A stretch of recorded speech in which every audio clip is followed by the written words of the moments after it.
Good afternoon, welcome to Army at the Virtual Fringe. I know we're having a few technical issues with Zoom at the moment. I think it's been overworked during all this time, but we are going to get through it because we have the wonderful Tom who is helping us out behind the scenes. So if you haven't been able to join us, I hope that you're watching this as a recording and that you will get as much out of it, and that you can still ask questions through hello@armyatthefringe.org, and we will pass them on to the wonderful Daisy and Simon from Liberally. Hello, welcome Daisy. Is Simon there? Is he coming? There we go, brilliant, fantastic. Liberally is a fantastic new organisation. I'm not going to say too much because I shall leave it to the experts to talk about it, but welcome and thank you very much for joining us. Over to you. Thank you, Wendy. Thank you so much for having us. It's been an absolute delight to see the festival program so far and to be a part of this. It's great. So so Simon, I'll introduce myself and then Simon, do you want to introduce yourself? Yeah. So for those watching, hello, welcome to our session talking about Liberally and diverse storytelling and belonging and all those wonderful things. My name is Daisy Rogers, as Wendy kindly said, and I'm the founder and CEO at Liberally.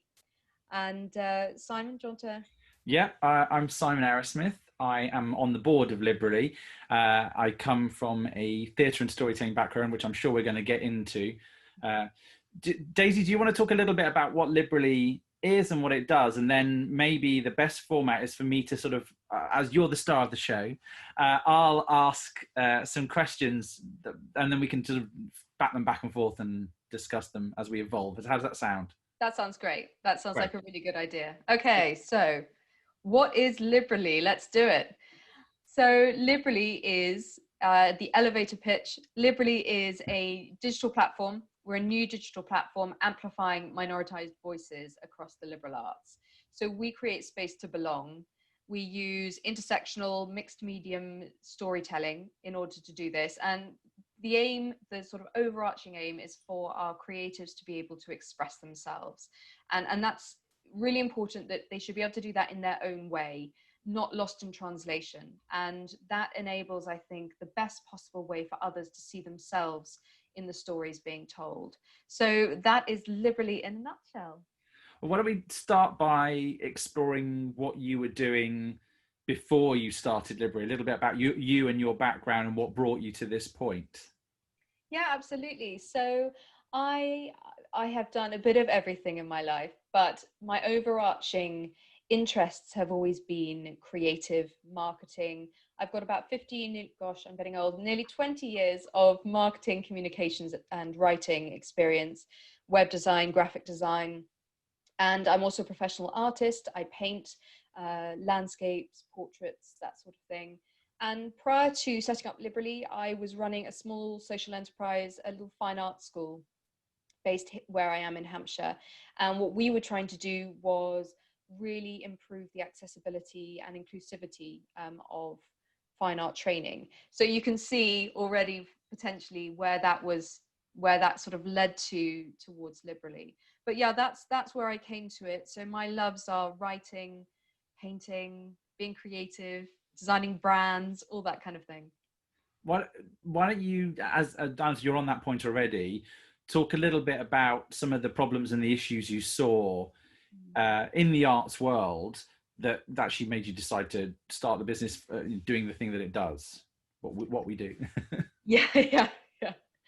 So why did I start Liberally? Well, I guess what's been a key theme throughout my interests in my career has always been trying to make a difference. I'm very aware that I have been very lucky in my life to have a lot of privilege and a lot of wonderful opportunity. And I have always felt very strongly, and I think this was a key part of my upbringing, I've always felt very strongly that I want to do something that gives back to the wider community and just to kind of feel like what I'm doing is making a difference.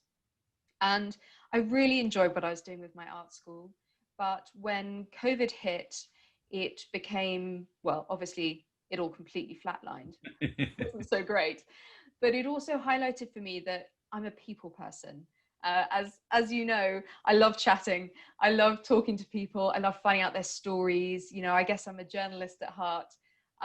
And I wanted to do something that enabled all those stories to be heard and enabled me to connect with people. And then that's sort of the selfish reason, I guess.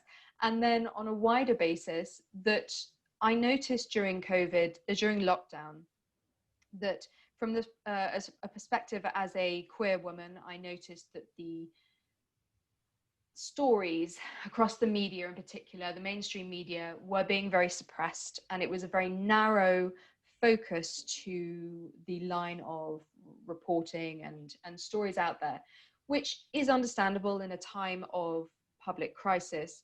But at the same time, for me, not being able to access queer spaces in the same way, not being able to access spaces concerned with female empowerment, and feeling I suffer from I have a few what would be considered disabilities that make it more isolating being in lockdown. And so I was fast realizing that, gosh, okay, if I'm here feeling like this, feeling more isolated, feeling less connected and silenced, that there must be people feeling the same and worse. And so kind of really all of those things came together. And I don't sit still. Not very good at sitting still. I'm like a little Duracell bunny. So I, rather than sitting at home educating my 3 children, gosh, that was fun. I decided to pivot my businesses and to say, right, what can I do with all of this?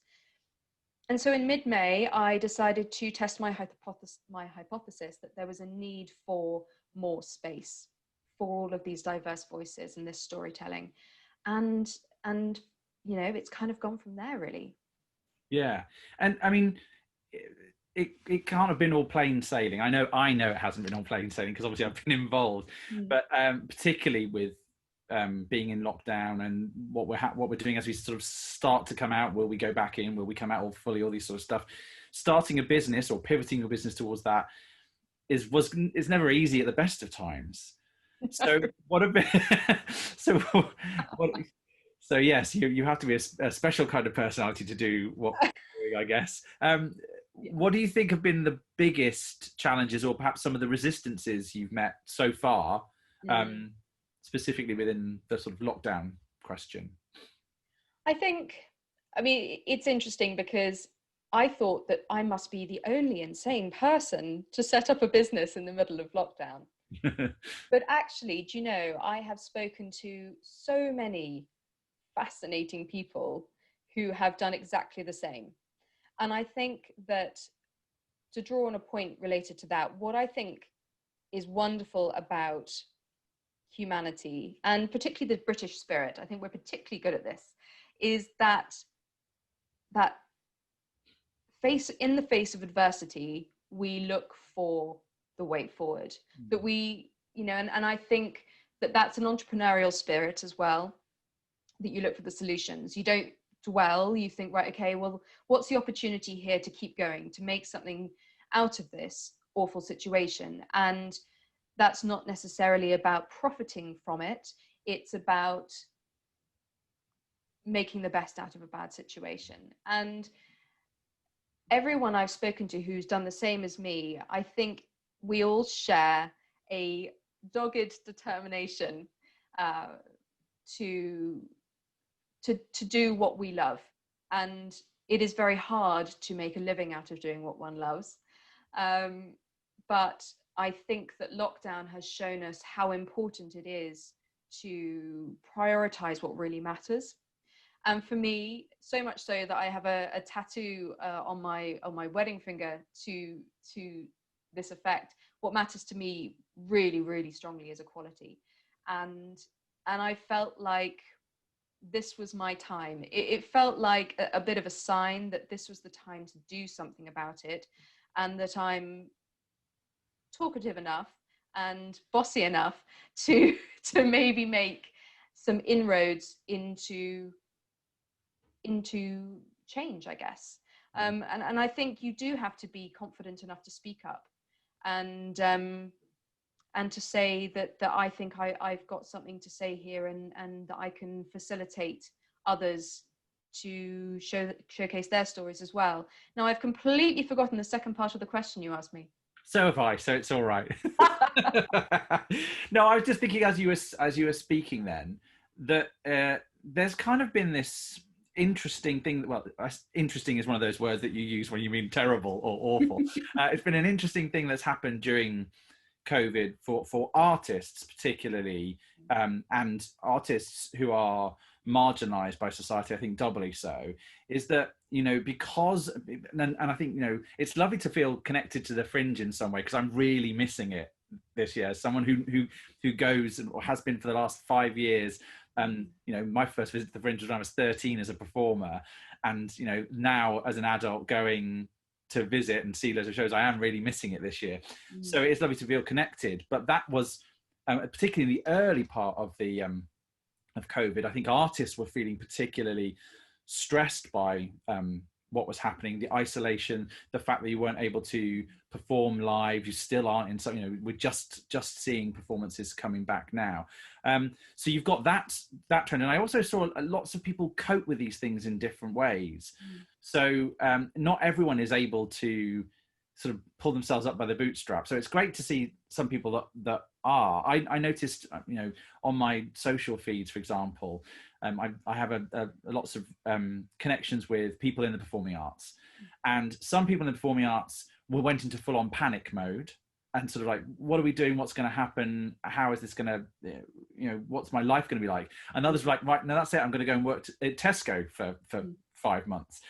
It's so different. If you then layer on top of that sort of otherness, whether that be LGBTQ, race, ability, all these different things, I imagine that sort of compounding compounds the whole issue that COVID makes us feel. So I wonder if you know, if for certain people actually this is sort of saving you a little bit, pivoting your business. Is that how it feels? Yeah, definitely. You know, if I'm feeling lost in some way, for me the way out is to throw myself into something and to feel like I'm making that difference. That really does make me feel better.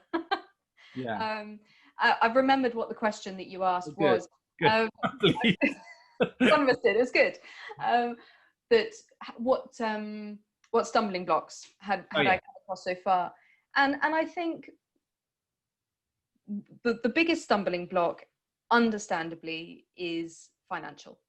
You know, if you're looking to set up a business now in this kind of economic climate, it is always going to be about finding those elusive funds in a time where an unprecedented amount of people need the same, or all looking for funds from the same. My head is saying pocket. I don't think that's what I want. The word I want. Yeah. You know the same I mean. pool of resources. Same pool of money. And so yes, at the moment, everything we're doing is funded out of my own pockets. But I believe that the reverse of a stumbling block, what I have found, and I thought that this would be a stumbling block, and it's turned out not to be. And I think that this is another positive that's come out of lockdown, is because everybody's at home and everybody's working virtually, or nearly everybody, and a lot of people are a lot more open to new approaches, new conversations, new ways of thinking. And maybe those people who are pivoters, who are glass half full, what's the opportunity here? Those are the people who I've been able to reach out to and say, hi, this is me, this is what we're trying to do, this is why it's important. And they've gone, yeah, okay, great, let's talk more. And I did not think, and I don't think, that previous to this whole new normal online, that would have been the same. Yeah. So pros and cons. No, I think you're right. I think getting your foot in the door, an actual door, it seems to be a lot harder than, oh yeah, of course, I can do 15 minutes via this. That's absolutely fine. Should we talk a little bit about the kinds of work that Liberally is going to be showcasing, particularly as, you know, in the launch in October?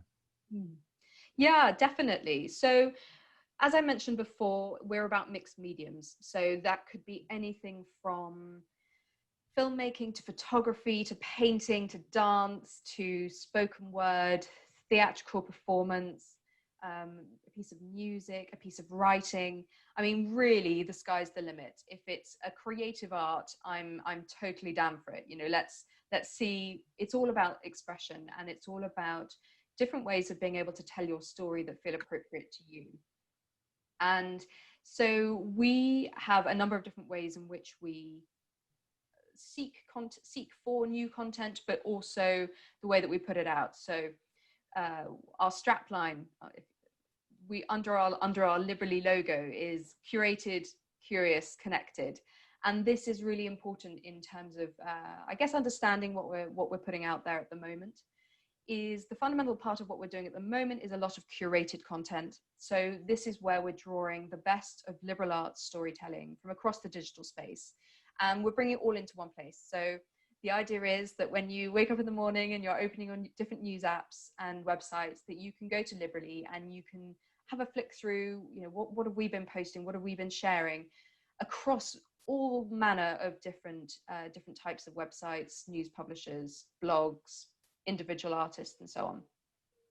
In addition to that, we've also launched some of our curious content. Now, this is the mainstay really of what Liberally is about. This is about commissioning original storytelling. And this is really, really exciting. And so far, for example, back in May, this testing of the hypothesis moment, and I put a call out on LinkedIn on the jobs board saying, this is who we are. I wonder if anybody's interested in submitting their CV for a potential creative commission based around telling your story, your experience as a minoritized or marginalized member of a community. And I thought maybe I'd get like 50 responses. And actually within 48 hours, I had over 350. And that for me was a real indicator that there is a lot of talent out there, but two, a real need for what we're doing.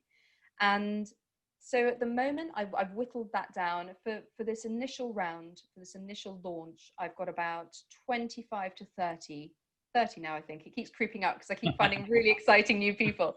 I think it's about 30 people that I'm working with from across our communities. And they are responding to different things. It could be anything from, and I'll show you a couple of examples in a minute, but so for example, we've already launched some original content from one of our lovely LGBTQ writers, Dylan Booth, who wrote a really moving poem about lockdown, about his experience in lockdown that touches on identity, it touches on relationships and the change with this digital space. And what we did was combine that with this intersectional approach that's really key to Liberally. So Jennifer Hines, who's a very talented illustrator, then interpreted Dylan's work in her own way and created a beautiful illustration to go with that piece. And she then also did the same for Rosie Hamilton's sort of opinion piece on small touch that we've lost through lockdown, those little subconscious moments of human interaction, why they're so important and how maybe we hadn't realized how important they were till they've been taken away. And so those are some indications of what we've been doing. We've got the wonderful Corinne Crosborn, who I will show you a piece of her work in a minute. She's a very, very talented Black poet, and she writes really, really moving spoken word poetry. And we've got a piece that I will show you that is something she's already written as a response to the Black Lives Matter movement. But she's also writing a fresh commission for us, which will be part of the launch edition. And so I'm going to now try a bit of technology and see if I can share. So I know, cross fingers. I just share my screen. Is that right? Hopefully you can, yes. Okay, let's see. Let's give it a go. Right. Oh. Maybe it's not enabled. Oh, yes, no, I think it is. Okay, so I can show you, for example, show all windows. Gosh, I'm learning today. So for example, we've got here, if I share this, can you see that? It started showing screen. It's just booting up, I think. It's part of the Zoom fun today, I should imagine. The Zoom Yeah, catch I up. can see that. Okay, brilliant. So if you can see that, that is one of the illustrations that Jennifer Hines created as a response to Rosie's piece on Small Touch. And what I love about this is we're using not just the poignancy of Rosie's words, but mixing in the emotive use of color and how color affects us and triggers different emotions. And so that's a really lovely piece I wanted to show you. Now, I think I stop share. Hey. Simon's laughing at me because I am just so, Brilliantly. so not in touch with this. And then there's a couple of other things I wanted to show you. Right, sorry, people, you must all just be laughing into your cups of tea as I try to navigate this tech. Right, so we saw Jennifer's lovely piece. Yeah. This is a very, I just love this sculpture. This is a piece called I Am Here by Marissa Hilton, who is a professional artist. She is a Black female artist with a disability. And this is a piece she cast of her own hands. And what was wonderful, and those who are interested in finding out more can listen to our podcast with Marissa, which launched last week. It's the first in our podcast series of Liberally Conversations. And she talks a bit more about this piece. But what was fascinating to hear about this piece is that, and this makes complete sense, this was the first time in her lifetime that she'd seen her hands from this perspective, because they're normally just attached to her body, right? So she hadn't been able to see her disability in the way that others see it. And this is where art has the ability to be incredibly powerful and connect not only with different perspectives from the artist's point of view, but also engage interesting conversations with the audience. And the same goes for, so this is a painting by the Hollywood actress Lucy Liu, who many people might not know is actually an incredibly talented artist as well as a famous actress. And she painted an entire series of large-scale paintings that explore her own lesbian experiences when she was younger. And they're just beautiful. Now, what's interesting about this painting is that reposting this on LinkedIn. I knew I was going to ask this one. Yeah, reposting this on LinkedIn got me booted off LinkedIn for nearly 3 days because it was deemed to be explicit adult content, which in my typical sort of, oh, it's fine, British way, and maybe just brushing away. And I was talking to Sabrina, who's our other wonderful Liberally board member. She's saying, look, it's not fine. This is not fine. This is not a piece of explicit adult content. This is, you know, it's fairly abstracted, but it is recognizable as two women kissing. But yet the moderating team from LinkedIn chose to deem it inappropriate and not just remove it, but close my entire account until that they were satisfied that I had persuaded them. And I had to actually write an email to them confirming that I would no longer post explicit content on LinkedIn. To which, as you might already have gathered, I wrote a fairly opinionated and forthright response. Anyway, I'm back up online, but I wanted to express that. Now, this little chap, he is, I think he's 11. This might, was he 11 or 9? He might even be 9 in this picture. Wow. He is changing the face of conducting, which is wonderful. In the UK, the number of Black conductors is next to 0. And this boy is, as you can see, he is there as a 9-10-year-old leading adults in an orchestral performance.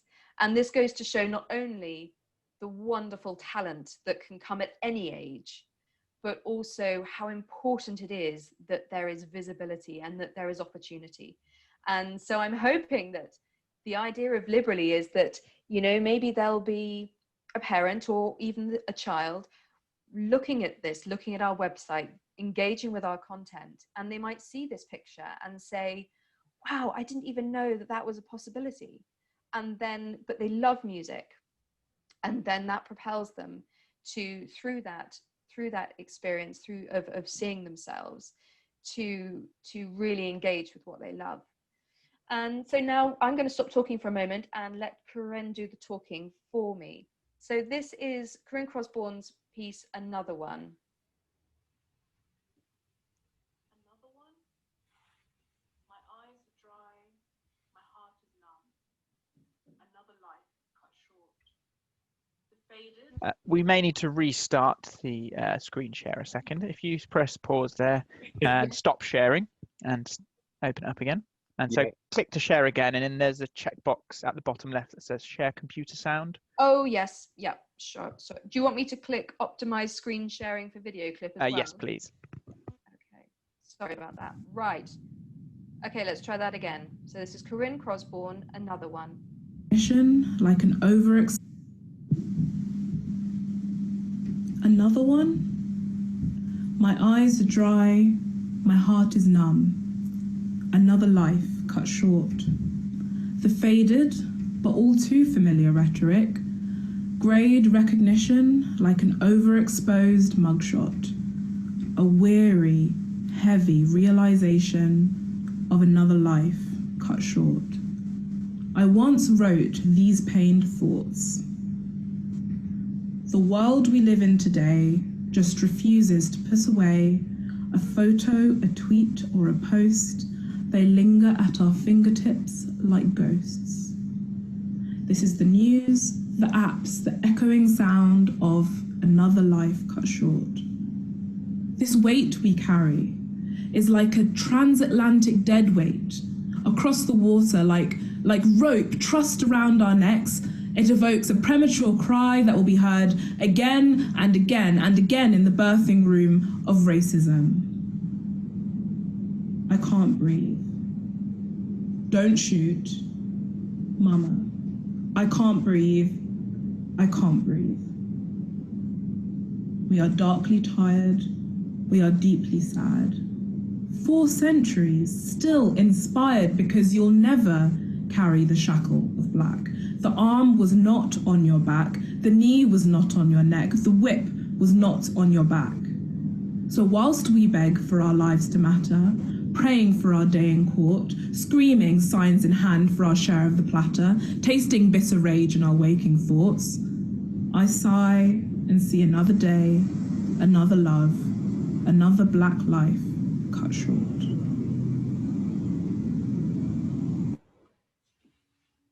Moving stuff, hey? Definitely.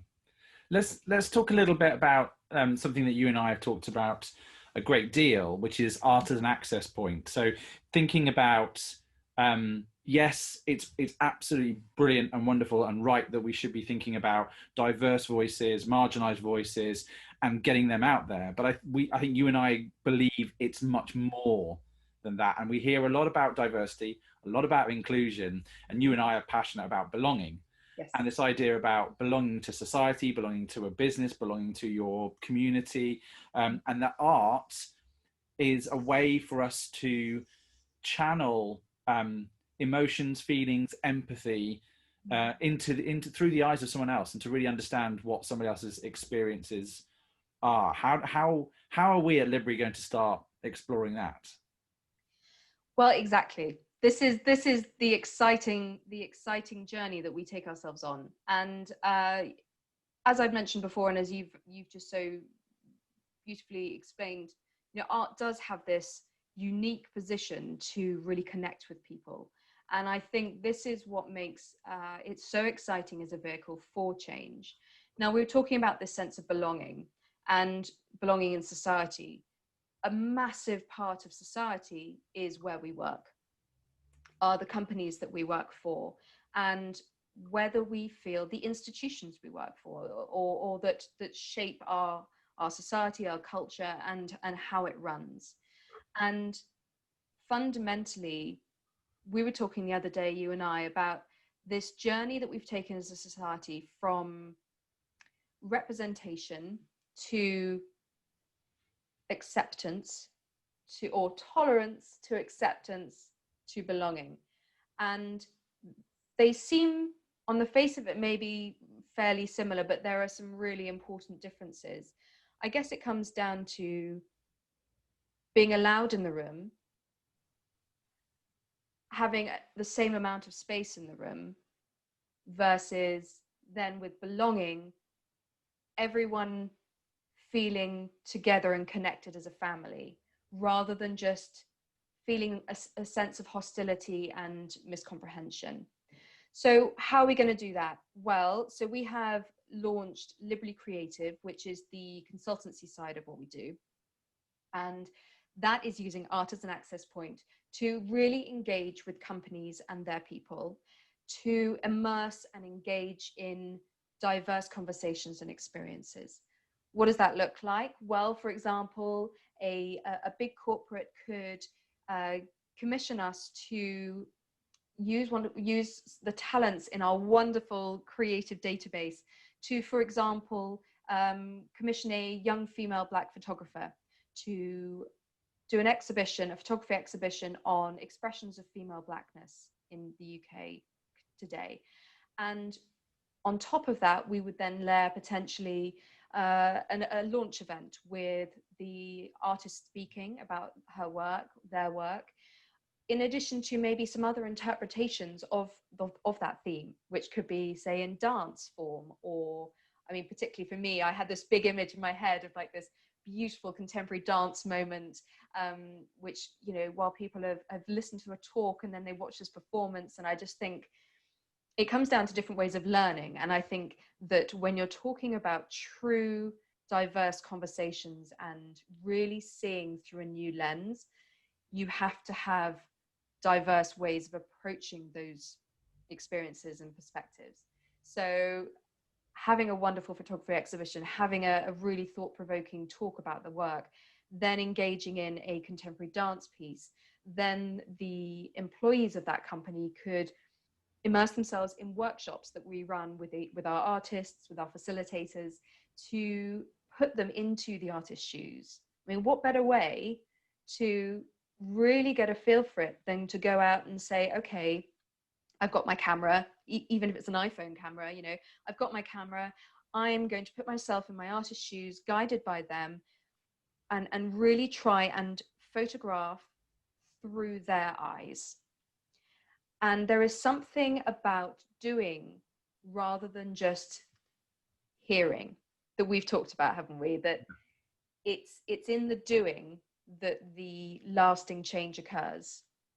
Yeah. And so I think there is real potential for some groundbreaking work there. And that is where art becomes so important.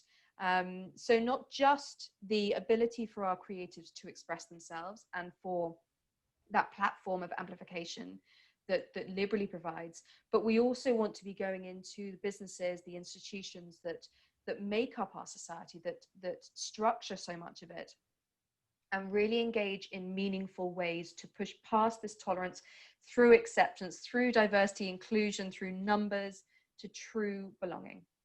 I think there's an added bonus to that, which I've been thinking about recently since we last spoke, actually, which is audiences in arts, if I'm honest, tend to be the same. I think about theatre a lot as a theatre person.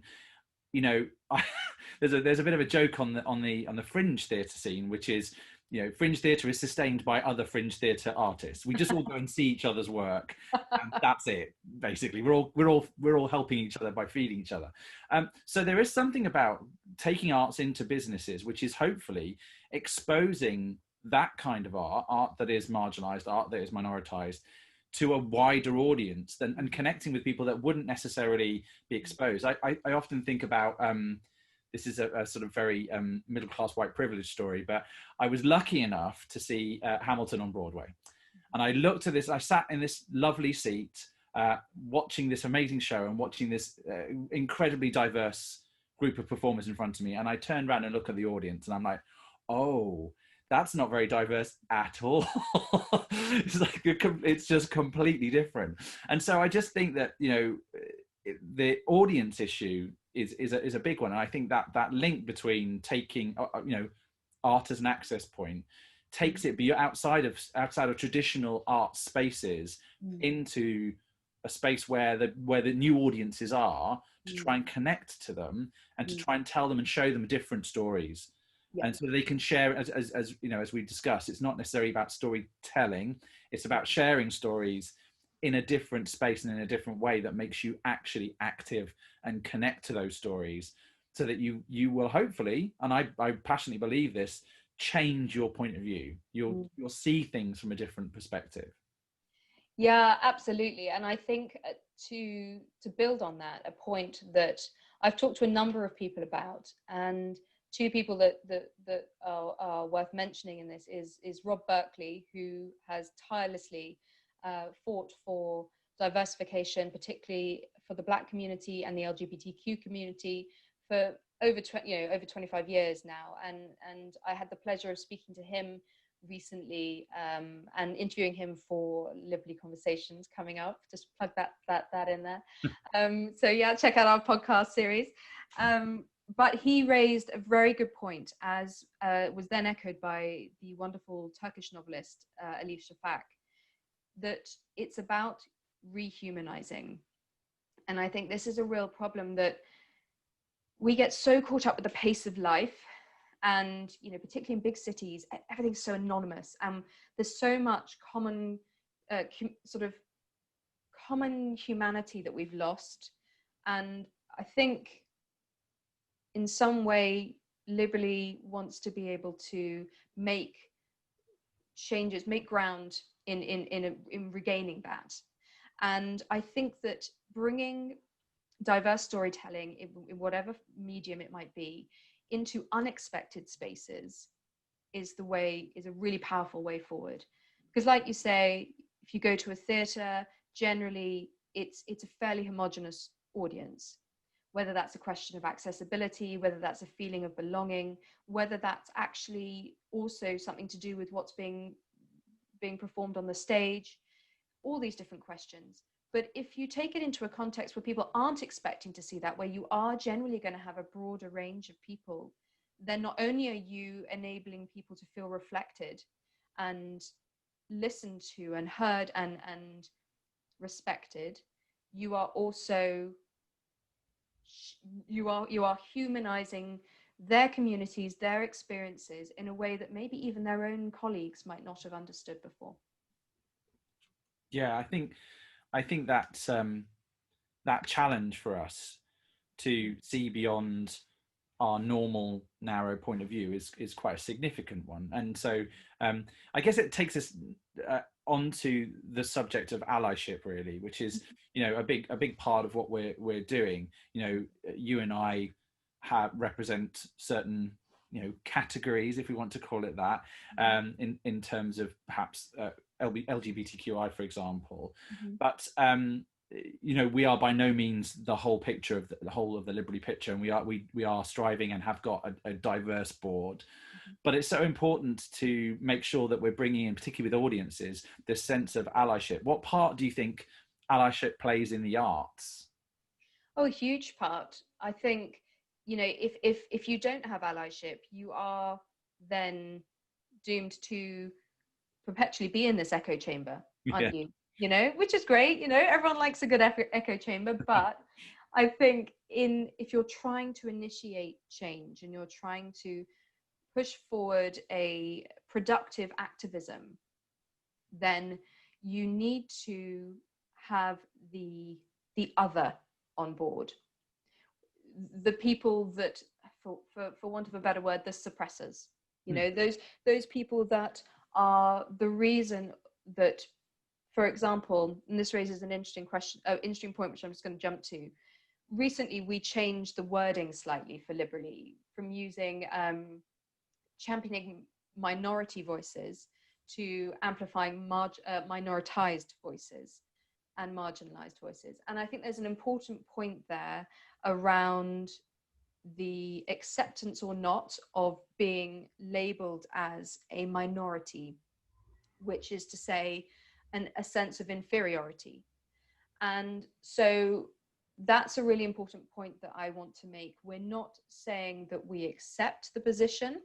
We're saying that that's something that has been placed on a number of the communities that we represent, and also that people can be part of multiple different communities. This is this intersectional, interwoven life experience coming into play. And so to jump back to I obviously, of course, have now completely forgotten what you just said. Remind me again. You were saying about... Again, no, I forgot it too, Dave, because I was so enraptured in what you were saying. I know, we're talking about allyship. So engaging, you see. We're talking about allyship and why allyship is so important in the arts, which I think you've answered, really. Yeah, exactly. You need the other to make real change. And we've got a number of ways in which people can do that. You know, we will be doing a crowdfunder campaign later on this autumn after our launch issue, which will help hopefully to fund the next issue. And we also have a number of ways in which companies can become a liberal ally, which is different tiers of membership. That not only does that demonstrate to their own people, to other people, potential employees, board members, etc., that they are actively supporting change, but it also directly commissions work from our creatives, which is wonderful. So there's a real tangible benefit and output. So yeah, I'm all for allyship, but it's got to be active. Yeah, I think there is that point about you have to have. There are different schools of thoughts, but I do kind of agree that if you want to change and you want to win, for want of a better word, I think you do have to have the suppressor in the room, because you have to hold them to account and bring them in and bring them with you. And it's quite interesting. We were talking a while ago about activism and how activism is a really interesting part of the liberal arts dynamic, and how as someone who was involved in activism in his youth, particularly around the AIDS crisis and with ACT UP, very, very kind of small part, but it was really interesting to me at that time to note that you kind of have to have all these levels for change. You have to have the rational, sensible, buttoned up voices that can deal with people on a very sort of, you know, conversational thing, and then you have to have the angry voices. Yeah, you can have that passion, you know, the passion, banging down the door and saying. But the thing that we did, particularly ACT UP was known for, I was associated with ACT UP Manchester, was we used creativity as a form of activism. So every event that I was, you know, involved in had some kind of creative, you know, all sorts of different, you know, there was always artists involved. And I just think that gets attention, because people are like, you know, that first thing about what is that, then they question it. But I think you have to have all three of those things, and I think that's what we're trying to address with, yes, the diversity, but also the engagement and the access into the arts. Yeah, definitely. You know, I think it's not about making people feel comfortable. It's not about pandering to the sensibilities of racists or homophobes. That's not what we're saying. What we're saying is that there are multiple ways to get that foot in the door to the conversation. And one of those ways that is proven to be effective is by creating an atmosphere of familiarity or comfort, that within that there are hard questions to be asked and conversations to be started. And I think what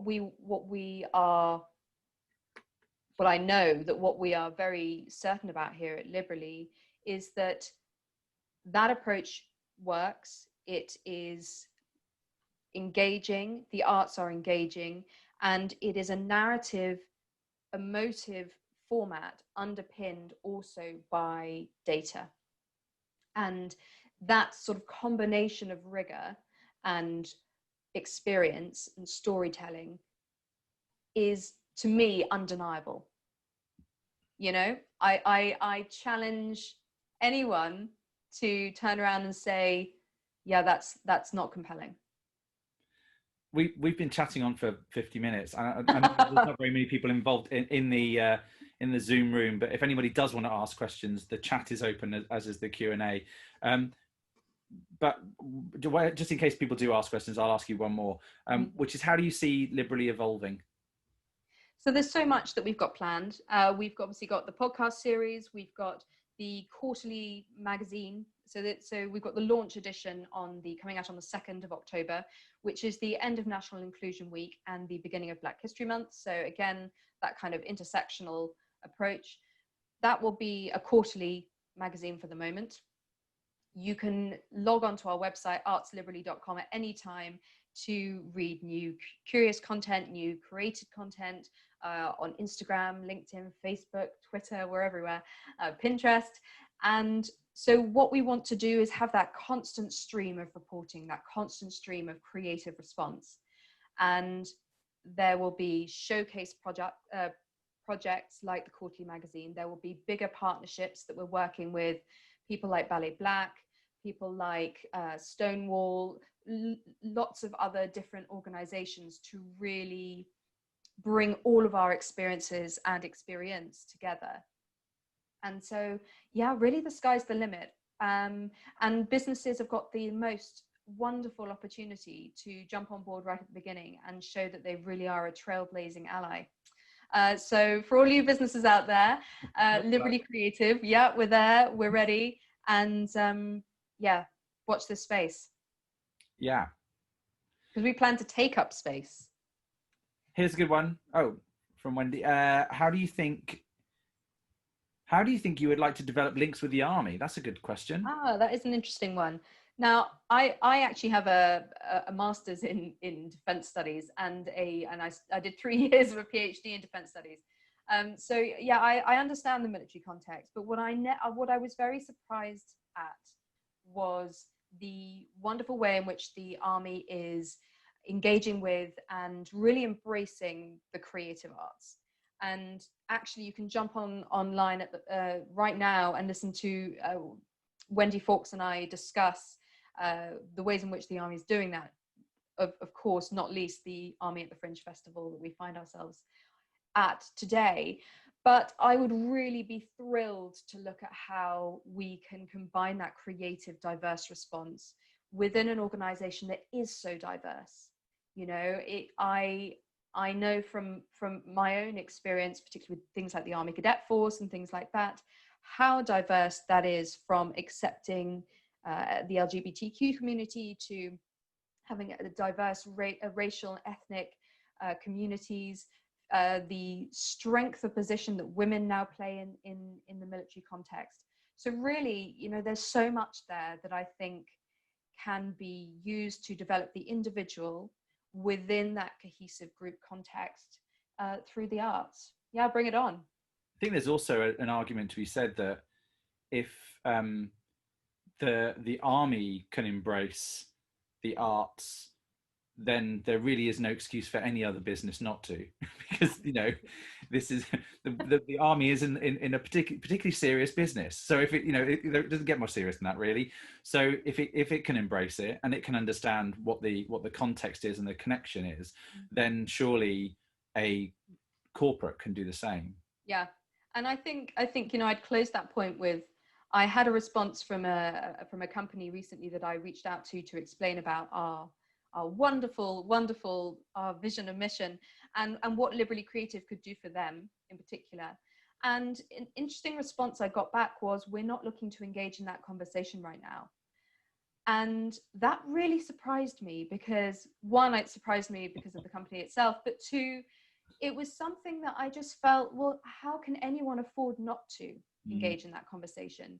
And like you say, if the British Army, which on the surface is actually, it seems pretty far away from a creative arts and it is a big institution, if they can make that real shift change to embracing this new way of thinking and seeing from the inside out the benefits that it has, then yeah, everyone should be open to that conversation for their own good. Oh, this is a nice one. Are we considering a mentor system for those who are exploring their identity through the arts? What a great idea. I mean, and that's not something we've talked about, is No. it?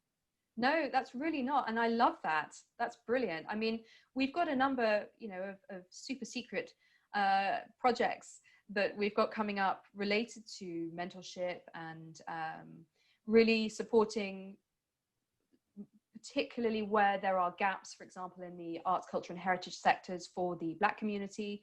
We've got projects looking at and research, and then a mentorship scheme in the draft stages, working on that. We've got a number of other exciting projects really helping companies to showcase how they're involved in diverse conversations, but also holding them to account where they're not. But a mentor scheme for those exploring their identity. Yeah, love that. You mentioned the podcasts a couple of times. Can you give us a sneak preview of who else we might be expecting? Wendy's good on the questions. I'm liking these. Yes, these are great questions. So we've got some, oh my goodness, I just love the podcast series. So for example, this morning I talked with the wonderful Lucinda Miller, who is a fascinating woman involved in, she's a naturopath and a nutritionist, and she is particularly involved in the link between autism, ADHD, and other neurological, neuropsychiatric disorders and the gut, and how we can use diet to balance out some of the negative impacts that those disorders can cause for people to live their best life. So fascinating. As I mentioned before, we've got a talk with Rob Berkeley, which delves in a little bit more depth into questions of identity, community, and also whether there is market logic for allowing diverse voices to really tell their stories in their own ways, or whether they are doomed to always be lost in translation, which is something that Liberally is obviously trying to fight. Later on in the series, I'll be speaking to Rich Miles of the Diversity Standards Collective. Next week, launch our talk with Ren Kapoor, MBE, who is the CEO and founder at X Forces Enterprise. That launches. So yeah, so much coming up. It's just brilliant. And I mean, my goodness, this is my job. What a way to spend my day. Indeed. So I think we're almost at the hour now. So yeah. So Simon, very quickly before we wrap up, what do you think? What do you think that the your 13-year-old self, standing on that theatrical stage, what do you think they would think of Liberally and what it's trying to do? I think they would absolutely love it, because they saw the world.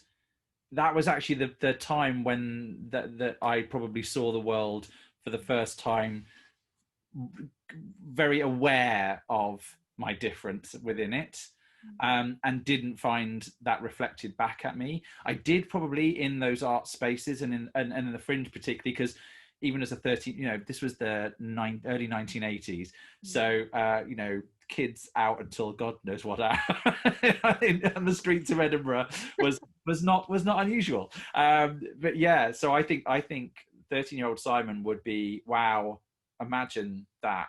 Imagine what's possible. Imagine what I could be. And I probably would have taken some different choices or some shortcuts to get to where I am now, which I think is an important one.